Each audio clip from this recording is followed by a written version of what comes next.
Hey, what's going on, everybody? It's Mitch from Mitch Reviews Everything. Today I'll be reviewing The Marvelous Kung Fu from 1979, aka Sandman, from the Success Film Company. It was directed and stars Raymond Lui. The movie starts out with two con artist beggars named Big Tooth and Big One. As they steal purses and beg in the streets, they end up stealing from the wrong guy, and hero of the film, Li Pa, played by Raymond Lui. Li ends up beating up the two, and a mysterious woman, later discovered to be a Miss Wu, witnesses the fight. She is so impressed with Li that she asks him to take a special sword to Golden Town. If he takes the sword, he will receive a very good reward, she says.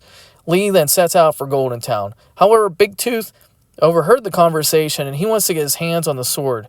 Big Tooth then sets out wily coyote-style traps, such as a bear trap and sign directing Li towards the trap, and of course the classic boulder attached to a rope to drop on his head.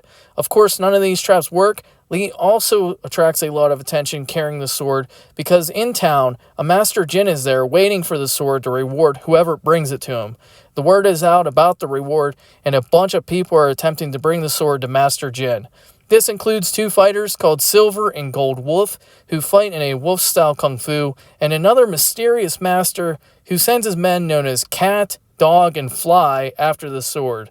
Li ends up teaming up with Big One along the way after Big One helps him fight off the combined might of Cat, Dog, and Fly.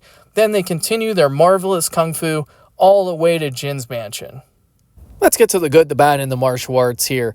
If somebody was said, hey, do you want to watch a Looney Tunes inspired kung fu film, martial arts film? I would have said absolutely not, but man, after seeing this, I am completely sold on it. There was so much Looney Tunes stuff in this, down to the music and sound effects. I mean, if it wasn't the same, it was damn near close to the bit where, do you guys remember when Bugs Bunny would put his face up against Elmer Fudd together and then they would look at something? They even had a scene where Silver and Gold Wolf do that. And then there's the parts with Big Tooth setting up the Wile E. Coyote traps where he puts the sign up and tries to get Raymond to walk into a bear trap.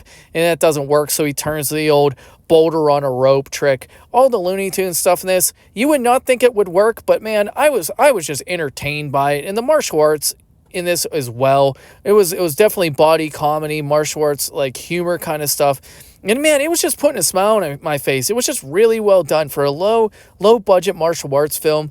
Raymond really knew what he was going for. He directed this as well, and it was coming out of his company, the Success Film Company. So it was just like he knew what he wanted. He had his vision, and I really think he executed it. And it was, since it was coming out of his company and probably his pocket even, he really put his all into this film. So this one was a huge surprise to me. I mean, just everything together. I don't usually go for the comedy kind of martial arts, but this one is definitely one of those ones that I'm going to hold in a high regard. There was a lot here to like stick out and stick in your memory that doesn't get lost amongst the hundreds of kung fu movies, martial arts films out there. And there's probably a scene that would stick out to a lot of people is they even have a weird scene where there's a fight where this disco music starts and they're fighting at the tune to this disco music. That was a great scene as well. It really stuck out. And there's also the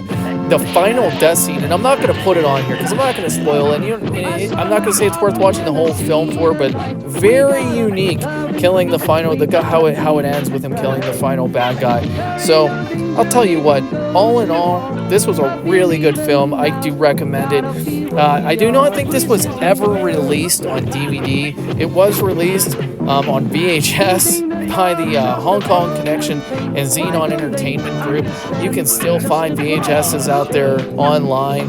And if you wanted to watch it, I watched it all on Amazon Video through their freebie service, so I had to watch ads with it.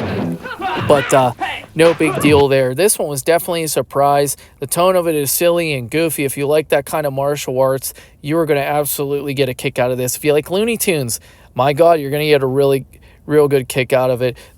Like I said, the body humor in this was great. And I will say there was a couple serious fights in it as well to kind of round it out. And I almost forgot that there was, in fact, a style of kung fu I've never seen before, because the cat, the dog, and the fly, they all wrestled in the cat style, the dog style, and the fly style. So I've never seen a fly style in any other film. So that was also something about this film that definitely stuck out to me. And you don't get to see too much of it, but hey, it's in there as well. That's really all I got for you on this one. Check it out if you're into any of that stuff, including the fly style kung fu.